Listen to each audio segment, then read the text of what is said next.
नेपालको पहिलो प्रधान न्यायाधीश को हुन् भन्ने बारे कानुनी इतिहासमा आज पनि विवाद नै छ।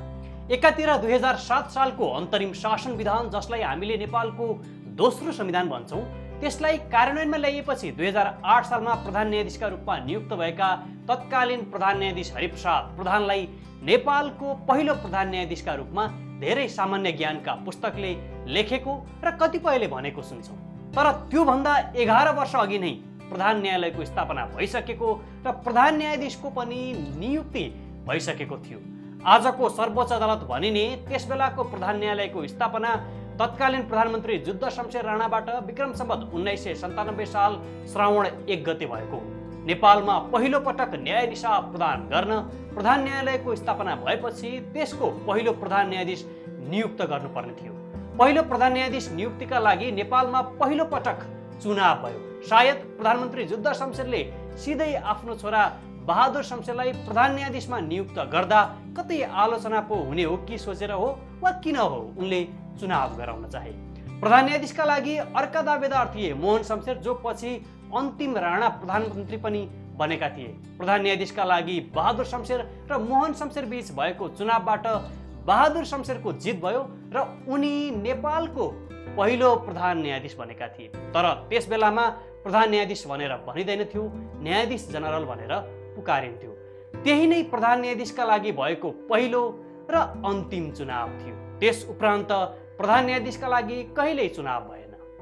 यसरी चुनावबाट प्रधान न्यायाधीशमा बहादुर शमशेर निर्वाचित भए पनि दोस्रो विश्वयुद्धका लागि नेपाली सेनाले नेतृत्व गर्दै उनलाई दिल्ली जानलाई खटाइयो।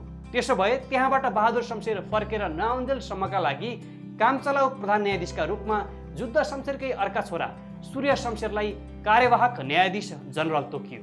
तर सूर्य शमशेर बिरामी परिरहने भएकाले आनन्द शमशेरलाई कार्यवाहक प्रधान न्यायाधीशको जिम्मेवारी सम्हाल्न भनिएको थियो।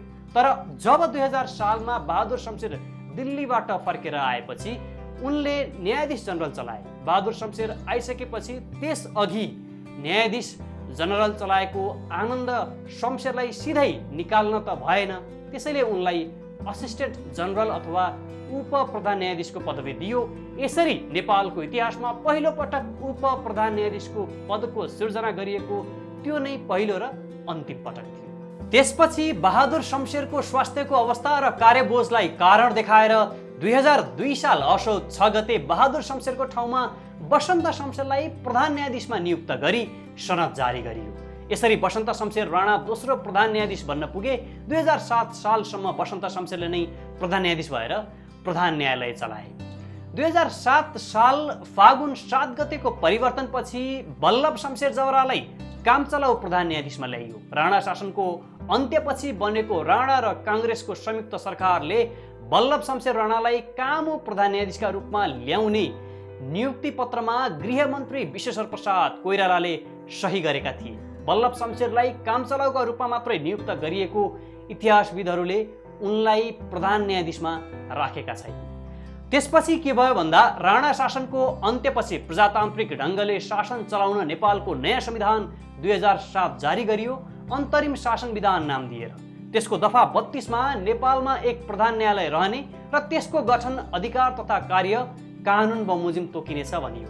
त्यस बमोजिम प्रधान न्यायालय ऐन 2008 निर्माण गरियो। त्यसपछि दार्जिलिङमा वकालत गरिरहेका हरिप्रसाद प्रधानलाई बोलाएर नेपालको प्रधान न्यायाधीश बनाइयो।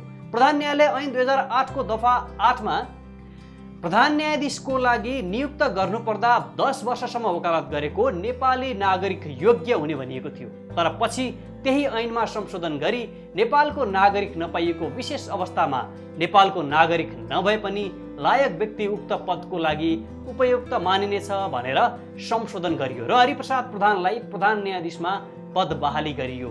यी हरिप्रसाद प्रधान तिनै व्यक्ति थिए जसको लफर्ममा प्रजातान्त्रिक आन्दोलनमा आउनु अघि कानुन पढेका विश्वेश्वर प्रसाद कोइरालाले कानुन प्र्याक्टिस गर्थे। यसरी त्यो बेला गृहमन्त्री रहेका विश्वेश्वर प्रसाद कोइरालाले हरिप्रसाद प्रधानलाई ल्याउनकै लागि प्रधान न्यायालय ऐन नै संशोधन गर्नु परेको थियो भन्ने कथन नेपाली कानुनी वृत्तमा रहिआएको छ।